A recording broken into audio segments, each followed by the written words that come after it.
Sir. ಕಳೆದು 44 ವರ್ಷದ ಕೂಲಿ ಪೆಂಡಿಂಗ್ ಇದೆ ಇವತ್ತು. ಹಾಗಾಗಿ ನಮ್ಮ ಸಲೀಂ ಅಹಮದ್ ಸಾಹೇಬ್ರಿಗೆ ಮಂತ್ರಿ ಸ್ಥಾನ ಕೊಡಬೇಕಂತೇಳಿ ನಮ್ದು ಎಲ್ಲರದ್ದು ಬೇಡಿಕೆ ಇದೆ. ಅವರು ಹುಬ್ಳಿಲಿಂದ ಕಿತ್ತೂರು ಕರ್ನಾಟಕ ಹಾಗೂ ಗದಗ ಹಾವೇರಿಲಿಂದ ಆಯ್ಕೆಯಾಗಿ ಫಸ್ಟ್ ಪ್ರಿಫರೆನ್ಸ್ ಅಲ್ಲಿ ಗೆದ್ದು ಹೋಗಿದ್ದಾರೆ. ಅವರು ಸಿಲೆಕ್ಟೆಡ್ ಅಲ್ಲ.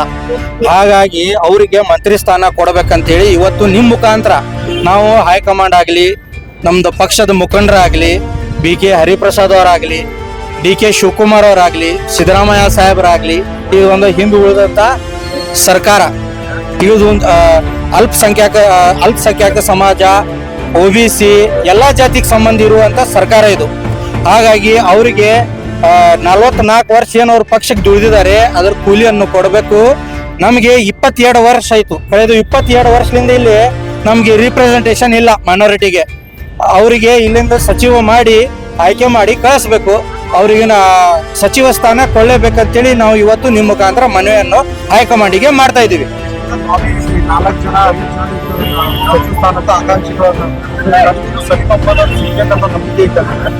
ನೋಡ್ರಿ, ಈಗ ಅವರು ಒಬ್ರು AICC ಸೆಕ್ರೆಟರಿ ಇದ್ರು, NSY ನ್ಯಾಷನಲ್ ಪ್ರೆಸಿಡೆಂಟ್ ಇದ್ರು, 4 ಜನ ವರ್ಕಿಂಗ್ ಪ್ರೆಸಿಡೆಂಟ್ ಇದ್ರು. ಈ ಸರ್ಕಾರ ತರ್ಲಿಕ್ಕೆ DK ಶಿವಕುಮಾರ್, 4 ಜನ ಸಿದ್ದರಾಮಯ್ಯ ಅವರು ಎಲ್ಲರೂ ಕಾರಣ. 3 ಜನ ವರ್ಕಿಂಗ್ ಪ್ರೆಸಿಡೆಂಟ್ ಮಿನಿಸ್ಟರ್ ಆಗ್ತಾರೆ, ಒಬ್ಬರನ್ನ ಕೈ ಬಿಡ್ತಾರೆ ಸಲೀಂ ಅಹಮದ್ ಅವರನ್ನ. ಈ ಅನ್ಯಾಯ ಮತ್ತೆ ಮುಂದೆ ಹರಿಬಾರ್ದು, ಈ ಅನ್ಯಾಯ ಮುಂದೆ ಆಗಲ್ಲ ಅಂತೇಳಿ ನಮಗೆ ಪಕ್ಷದ ಹಿರಿಯರ ಮ್ಯಾಗೆ ಭರೋಸಾ ಇದೆ. ಈ ನಮ್ ಧ್ವನಿ ಅವ್ರ ಮಠ ಎಲ್ಲರ ಮಠ ನಿಮ್ ಮುಖಾಂತರ ಹೋಗತ್ತೆ ಅಂತೇಳಿ ನಮ್ ಭರೋಸಾ ಇದೆ. ಇದು ಆಗತ್ತೆ ಅಂತ ಹೇಳಿ ನಮ್ಗೆ ನಿರೀಕ್ಷೆ ಇದೆ. ಉಗ್ರ ಹೋರಾಟ ಮಾಡ್ತೀವಿ ಬರೋ ಟೈಮ್ ಒಳಗ. ಅವ್ರು ಕೊಡ್ತಾರಂತೇಳಿ ನಮ್ ಭರೋಸೆ ಇದೆ. ನಮ್ ಪಕ್ಷ ಮ್ಯಾಗೆ ನಮ್ ಭರೋಸೆ ಇದೆ. ಕಳೆದು 3 ತಿಂಗಳಿಂದ ನಾನು ನಿಮ್ಮ ಮುಖಾಂತರ ಹೇಳಿದೆ, ಇದೇ ಸರ್ಕಾರದಲ್ಲಿ DK ಶಿವಕುಮಾರ್ ಅವರು ಚೀಫ್ ಮಿನಿಸ್ಟರ್ ಆಗ್ತಾರೆ ಅಂತ ಹೇಳಿ. ಇವತ್ತು ಆಗಿದ್ದಾರೆ. ಹೈಕಮಾಂಡ್ ದುಡ್ದವ್ರನ್ನು ಕೈ ಬಿಡಂಗಿಲ್ಲ ಅಂತ ಹೇಳಿ ಅನಿಸ್ಕೋತೀವಿ.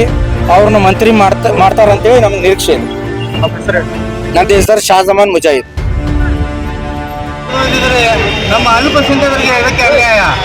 ನೀವು ಎಷ್ಟು ಸಮಾಜಕ್ಕೆ 4 ಮಂದಿ ಸ್ಥಾನ ಕೊಟ್ಟಿದ್ದೀರಿ, ಕುರುಬರಿಗೆ ಕೊಟ್ಟಿದ್ದೀರಿ, ಒಕ್ಕಲಿಗ ಸಮಾಜದವರಿಗೆ ಕೊಟ್ಟಿದ್ದೀರಿ, ಲಿಂಗಾಯತ ಸಮಾಜದವರಿಗೆ ಕೊಟ್ಟಿದ್ದೀರಾ.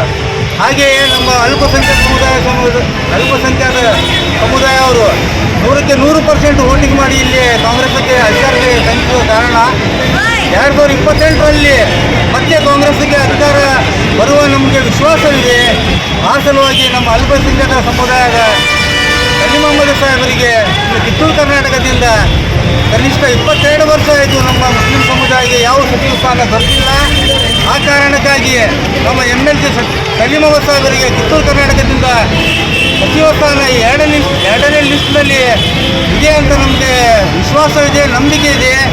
ಆ ನಂಬಿಕೆ, ಆ ವಿಶ್ವಾಸಕ್ಕೆ ಕಾಂಗ್ರೆಸ್ ಪಕ್ಷ ಯಾವತ್ತೂ ದ್ರೋಹ ಮಾಡಿದಿಲ್ಲ ನಮಗೆ ವಿಶ್ವಾಸ ಇದೆ. ಸಲೀಂ ಅಹಮದ್ ಸಾಹೇಬರಿಗಾಗಲಿ, ನಮ್ಮ ಜಮೀರ್ ಅಹಮದ್ ಖಾನ್ ಅವರಾಗಲಿ, ತನ್ವೀರ್ ಸೇಠ್ಗಾಗಲಿ ಮತ್ತು LA ಹಾರಿಸ್ ಅವರಾಗಲಿ ಇನ್ನು 4 ಸಚಿವ ಸ್ಥಾನ ಕೊಡಬೇಕಂತೂ ನಾವು ಹೈಕಮಾಂಡಲ್ಲಿ ಮನವಿ ಮಾಡ್ತೀವಿ. ಜಿಲ್ಲೆಯಲ್ಲಿ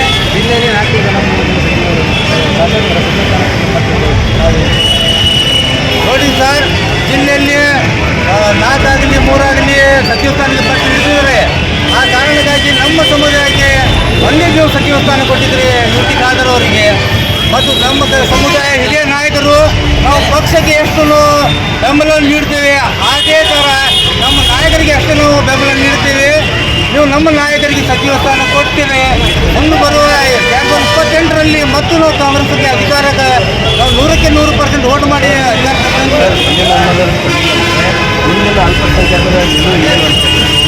ನೋಡಿ ಸರ್, ಸಲೀಂ ಅಹಮದ್ಗೆ ಕೊಡಲಿಲ್ಲ ಅಂತ ನಮಗೆ ವಿಶ್ವಾಸ ಇಲ್ಲ, ಕೊಡ್ತಾರಂತೆ ನಮಗೆ ವಿಶ್ವಾಸ ಇದೆ. ಕಾಂಗ್ರೆಸ್ ಹೈಕಮಾಂಡ್ನಲ್ಲಿ ಒಂದೇ ಒಂದು ಸ್ಥಾನ ಅವರು ಕೊಟ್ಟಿದ್ದಾರೆ UT ಖಾದರ್ ಅವರಿಗೆ.